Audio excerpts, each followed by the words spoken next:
I'm Andy Hall. I'm the chair of the Royal Borough of Forres and Mount Dora Twinning Association.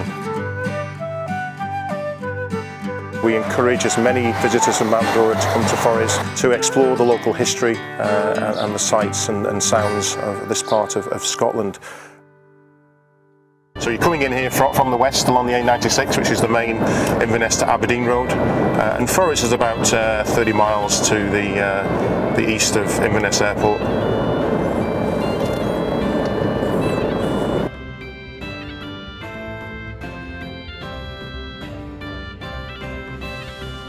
This castle is the closest to the town of Forres, about 4 miles to the west. It's called a castle, but if you look at it, it looks more like a stately home, and that's exactly what it is. I mean, castles were really a status symbol. The castle itself is owned by the National Trust of Scotland, which looks after the upkeep of the castle, opens it up to visitors, looks after the land, but importantly for the family, allows the family still to live here and maintain their sort of link and to some degree a little ownership of the property. The house is open from April through to October, but the grounds themselves are open year round. It's a really amazing place to visit in the Easter time because all of this area here has got daffodils. They've been growing daffodils here for about 100 years, and some of them are daffodils you'll only find in the Brodie estate. It's a lovely place to walk around with the family. There's a children's play area as well, the gardens, there's a coffee shop, and a really sort of nice little tour of Brodie Castle run by the National Trust. Every year Forres enters the In Bloom, UK In Bloom, and has been a national winner for over a number of years. It's all paid for by donations from local businesses, and then this organisation of volunteers looks after the baskets, plants them, waters them, looks after all of the flower beds as well. And as you're looking down the high street, this is the toll booth, which is the old, I suppose, court of law and the jail. So people could be arrested for drinking whiskey late on a Friday night, could be in front of the judge and in jail within about 5 or 10 minutes. And if you can imagine, probably 100 years ago, most of the shops that you see now wouldn't have been here, but what you would have seen is more hotels and shops that would have done everything. So you'd have had a place over here, which is the hardware shop. That was a huge ironmonger's, and the whole building was the store. Now you'll find that the store is on the bottom, and a lot of the places upstairs are apartments. You can see the chap obviously is enjoying the sunshine on the top of the roof there.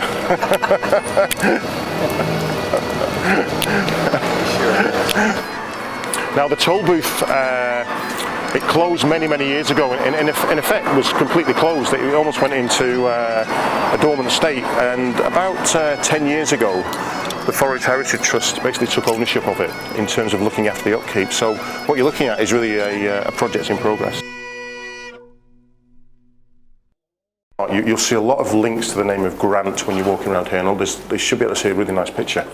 Alexander Grant, who effectively his money paid for this, is interesting because he's a self-made man. Right? When in a time of the early 19th century, where most of the people around here with money were landowners, this chap developed what's known now as the digestive biscuit.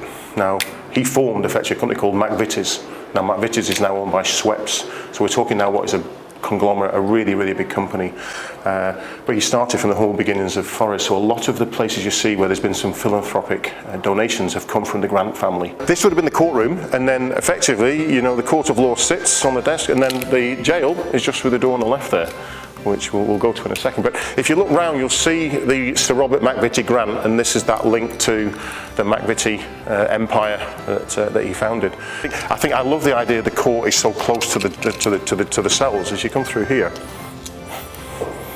and you're in the cells within minutes, seconds from being found guilty, you're incarcerated.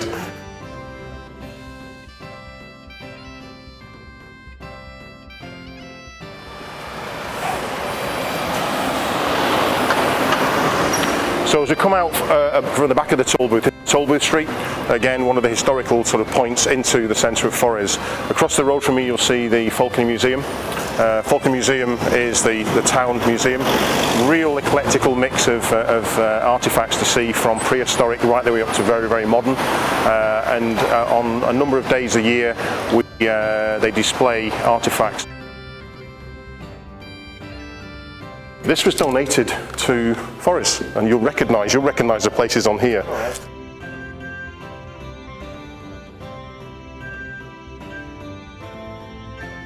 But as you come along, you'll see lots of hotels, old hotels. Some are still here and things. But you have to look in here, because this is the best butcher shop in Forres. It makes its own haggis, so you see the haggis at the back there.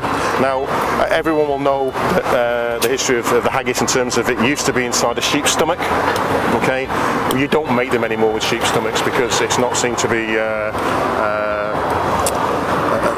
hygienic, so the food hygiene rules say you can't. That doesn't mean you won't find people who will still make haggis and still make it in the sheep's stomach. What we describe it as, it's a very, very rich sausage. That's how I describe it. An acquired taste, and I think if you ever stay in a Scottish hotel, then you're likely to be offered haggis as part of the Scottish breakfast. The whole idea is it should be haggis, neeps and tatties. The neeps are the turnips, the tatties are the potato, which you mash, and then you should pour either whiskey or, as you said, a whiskey liqueur on top of the haggis to give it that real flavour. One of the local landmarks in Forres is the Forres Town Hall. Now, this would have been, again, the local centre for the community in terms of this is where the local councillors would meet. Now it's effectively a community hall. I was just going to show you a picture on here that just to sort of, because you can see how we're about to walk up to Grant Park. Okay, now this used to be the old house, Forres House, which sat in Grant Park, and the house was built in 1594, original house in 1594. It was rebuilt in the 18th and 19th century, and we've had various sort of people living it, but in 1970 it actually caught fire, and the damage was so bad that the actual house was demolished. And the next picture we're going to show you is the Sunken Gardens, which is the site of that original house, which has been gifted now to Forres, and a really nice part of the town to visit. So this is the Forres Sunken Garden.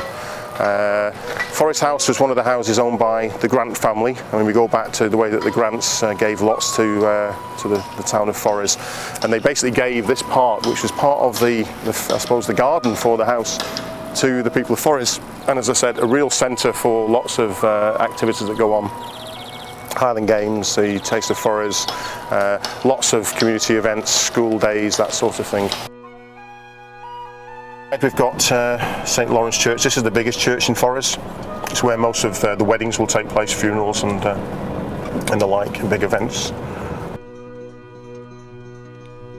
There's a famous monument called Nelson's Tower, and the name obviously associates itself with Lord Nelson's defeat of the Napoleonic forces in 1805 at the Battle of Trafalgar. And then you'll see lots of sites in Scotland. In some ways, it goes against the idea of the Scots and the English. You know, the Scottish were very, very patriotic to the Union, and that was paid for by the local community. And you'll find lots of little sites that tie in with the Napoleonic Wars and the victories over Napoleon.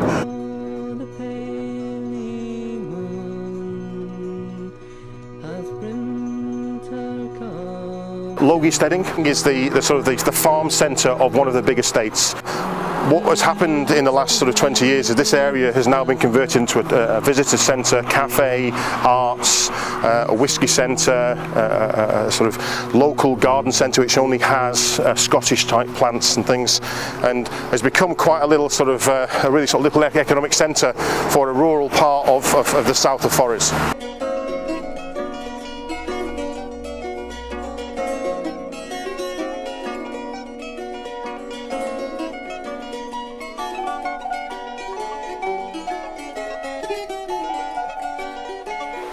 So the whole river comes through that narrow gap there, and that's actually the Randolph's Leap area there. The history being that the chap jumped from one side to the other. Don't really want to believe it or not.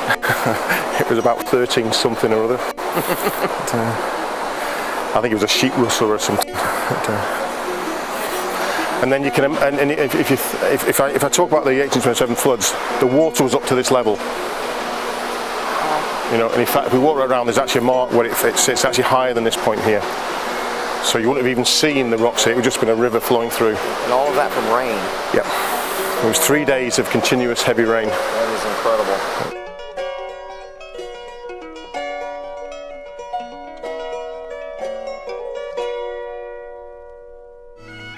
You'll see as you go around the little sign, the little brown sign. That's the Whiskey Trail sign, and it's a sort of a standard design of the roof. There's actually two distilleries in Forres, one in the south and one in the north. And their original purpose was to basically make drink for the local people. All right. It's probably only been in the last, I'd say, 100 years that whiskey's taken on more of a sort of global economic sort of importance.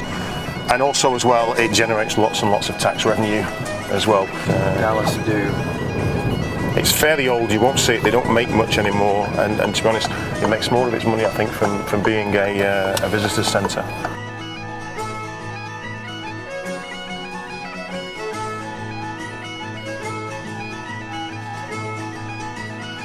This is where they're filling the casks up, which happens every Friday. So on a Friday afternoon, the weekly production of 9,000 litres is filled up into the casks here, where they're then weighed and then they get stored in the warehouse. This is probably one of the most historical sites you'll come across in the town of Forres. This is Sweno Stone.